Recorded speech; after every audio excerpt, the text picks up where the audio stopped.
Welcome to the Our State Book Club podcast. I'm your host, New York Times bestselling author and North Carolina native Wiley Cash.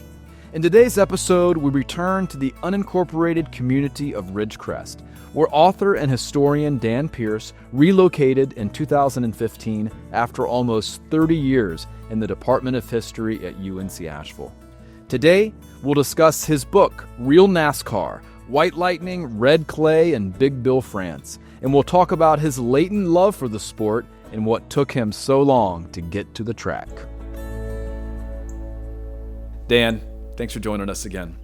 In the intro, I talked about your latent love for NASCAR. So in the first episode, we talked about you growing up in West Asheville and what life was like and how that was kind of a land apart from the city of Asheville, especially North Asheville, which you mentioned. But one thing that was a constant of your childhood was being able to hear the race down at the track, the Asheville Speedway, down on the river.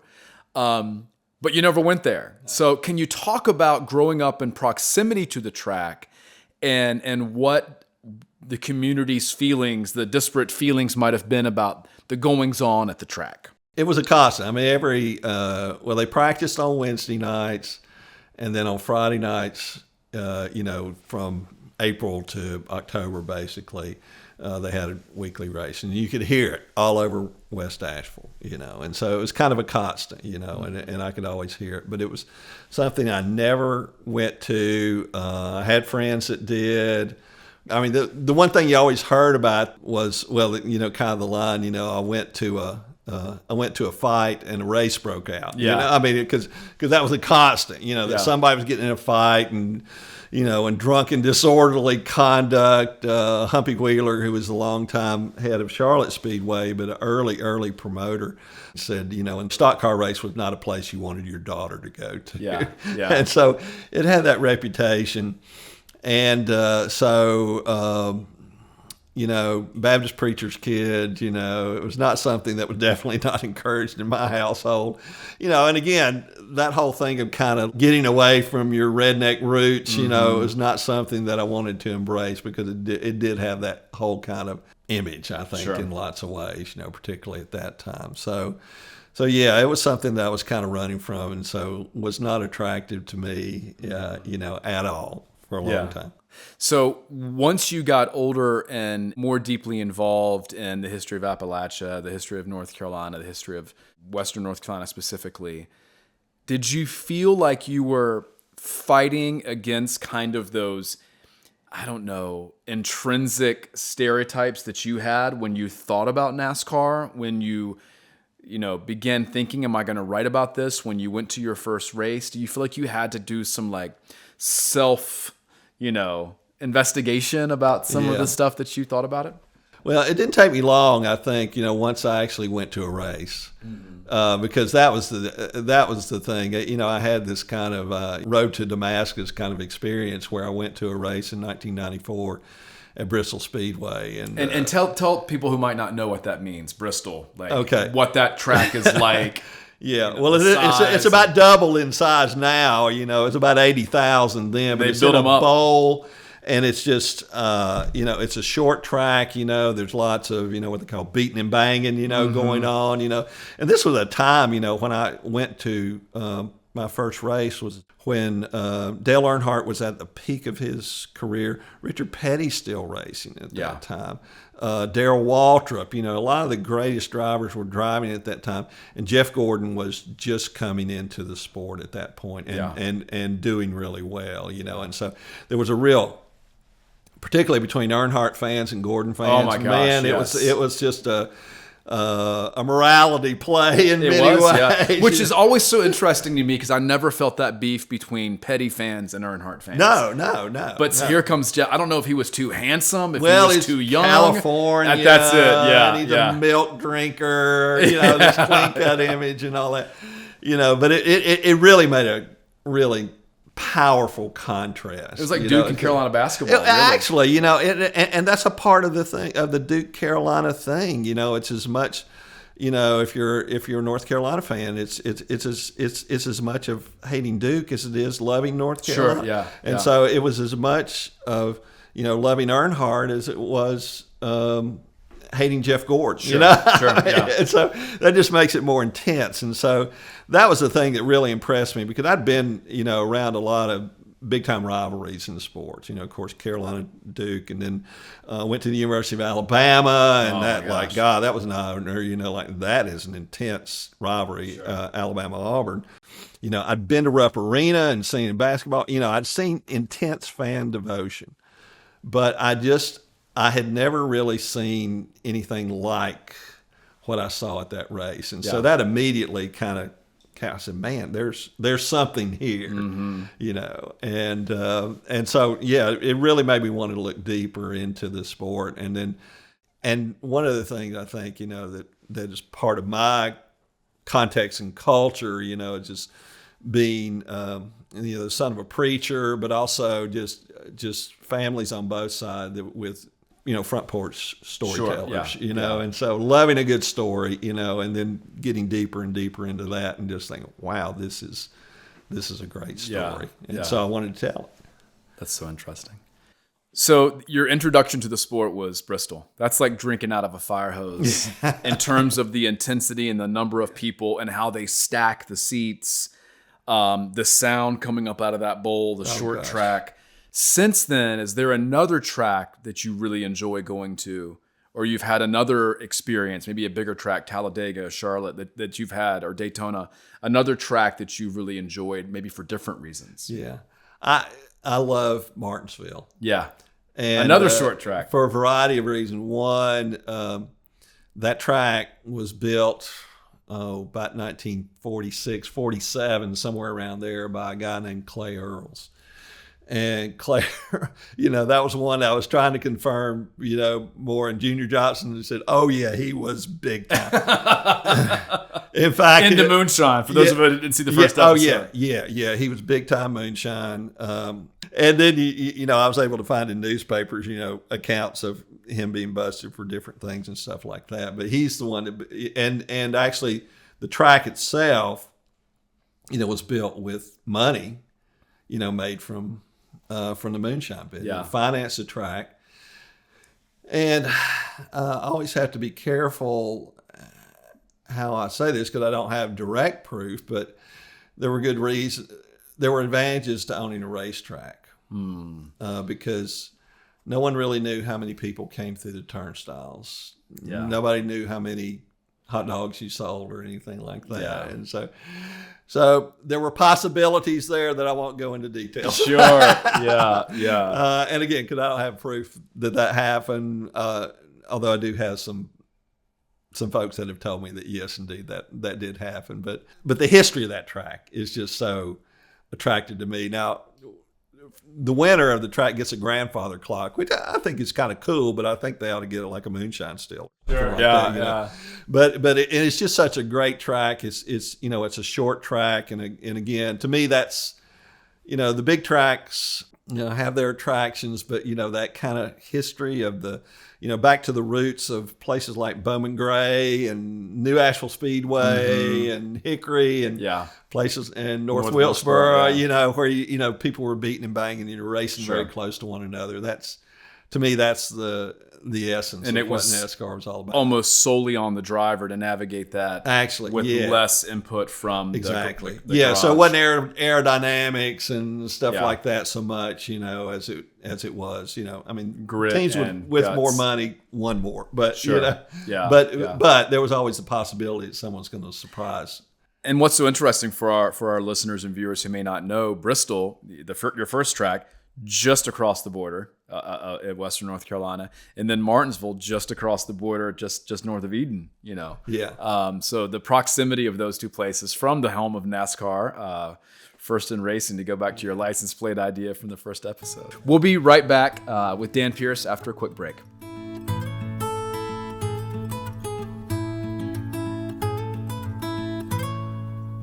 If you're enjoying my conversation with author and historian Dan Pierce, I hope you'll join me for a similar experience live on Thursday, June 26th at Farrington Village in Pittsburgh, North Carolina, where I'll be joined in conversation with Clyde Edgerton, Bland Simpson, and our state editor-in-chief, Elizabeth Hudson. And rumor is that we might even have a little bit of music that evening. You can find out more at our state's website. You can also go to McIntyre's Books, which is the bookseller there in Farrington Village. I hope you'll join us live Thursday, June 26th.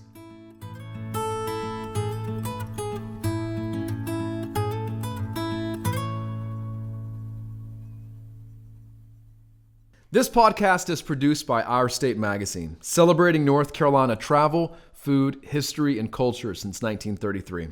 Check out ourstate.com, where you can explore exclusive content like digital stories, YouTube videos, newsletters, and more. To have each month's issue delivered to your mailbox, visit ourstate.com/subscribe and enter promo code BOOKCLUB, one word, BOOKCLUB. That's BOOKCLUB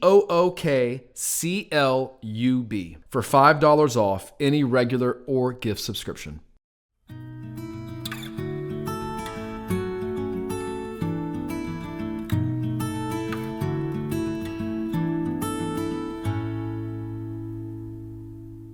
We are back with author and historian Dan Pierce. So, Dan, the backstory, we've talked a lot about moonshine and stills and that history of NASCAR. There's a lot of rumor and stereotype around it, and sometimes that stuff's overblown, but at its core, it's very, very true.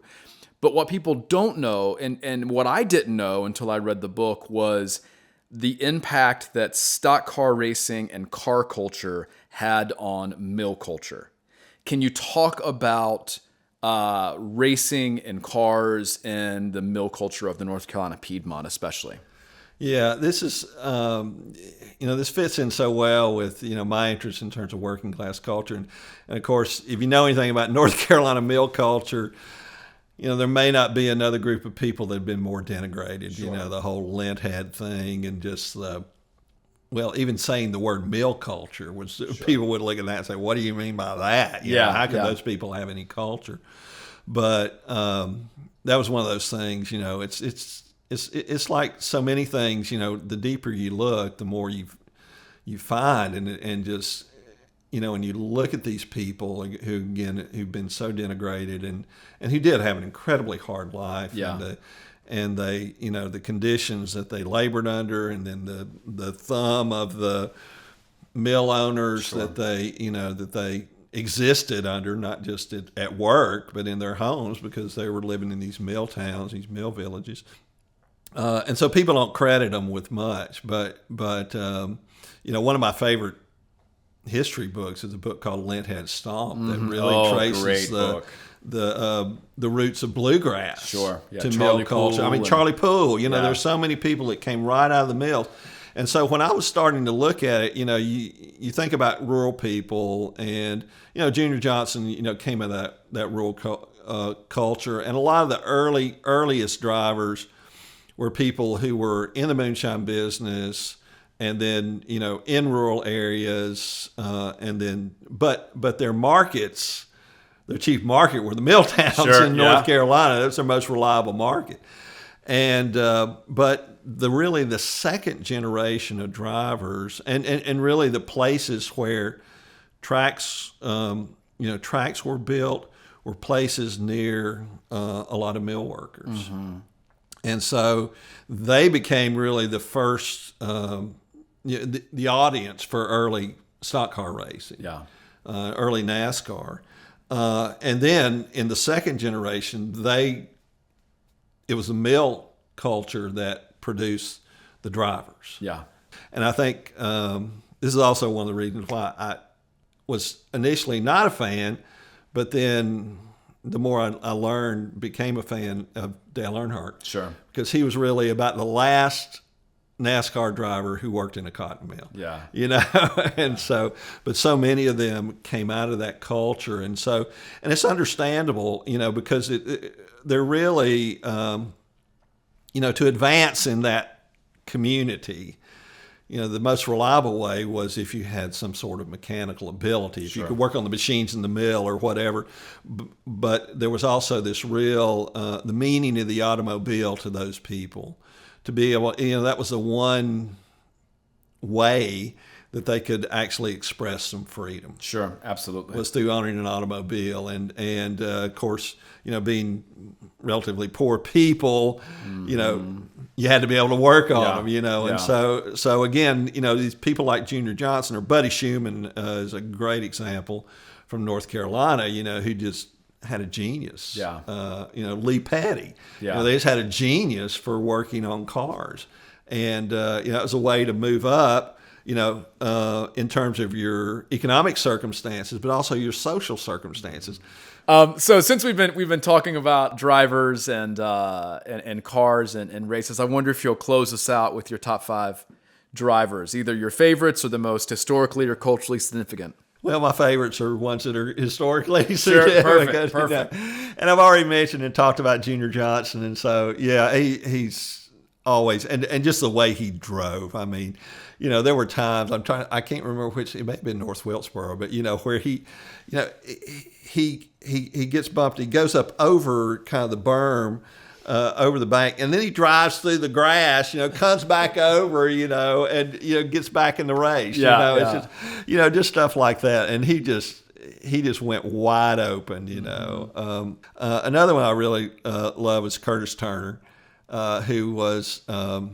Sports Illustrated called him the Babe Ruth of NASCAR, and he was. I was actually in a documentary about him, and it's just really and got to meet some of his children. He was so much fun to watch. Yeah. But you really wouldn't want to be related to him, because he was just so far out there. But that was what really attracted a lot of people. Another guy I really like a lot, and it's sad, I think, that he is not in the NASCAR Hall of Fame. It's a guy named Fonnie Flock, and he was really, in a lot of ways, in the late 40s and the early 50s, the top driver in NASCAR. And NASCAR is not very good about looking truthfully at their own history, or looking very deeply at their own history. But he had roots in moonshine. His family was very deeply involved, but he was one of the early. He started racing in stock car races in the 30s, but just had this pencil thin mustache. Mm-hmm.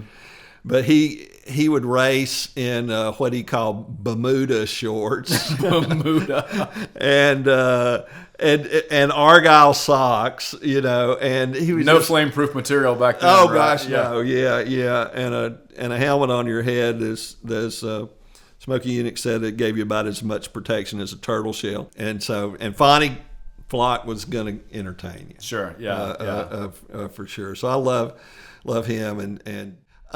Probably another, just in terms of a favorite driver, was Ward Burton. I remember Ward. Who was from Southern Virginia, and he just had this great Southern Virginia accent.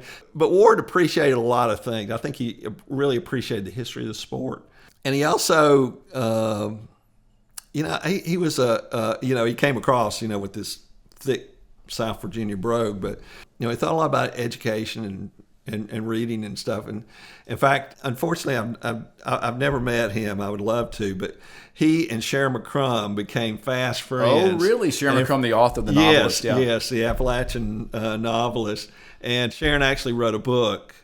She wrote a couple of books on NASCAR or related things, but she wrote a book which it's Ward Burton, it's the main character, and so that's kind of neat, and so that connection as well. And then the fifth, I'd have to say Dale Earnhardt.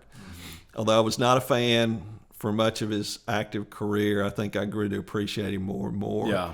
And the fact that he worked in a cotton mill, he dropped out of school, when he was 14, I think, and just the way he came up. Through the ranks, even though his father was a successful driver on the local tracks mainly, but he didn't pave the way for Dale in any sort of way. And just the more I learned, he was this gruff persona, and he didn't have a lot of patience with journalists and stuff. And then sometimes on the track, if people got in his way, he knocked him out of the way, Sure, you know, yeah, and yeah. some people didn't like that too much. His fans loved it, you know. Yeah, totally.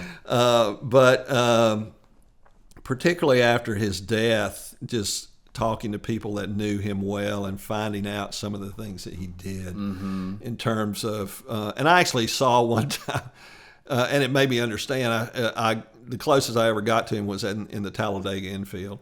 It was a couple of days before the race, and he was under a tent that was at the back of his hauler with a family. And I don't know the circumstances, but it was obviously not it was a poor family.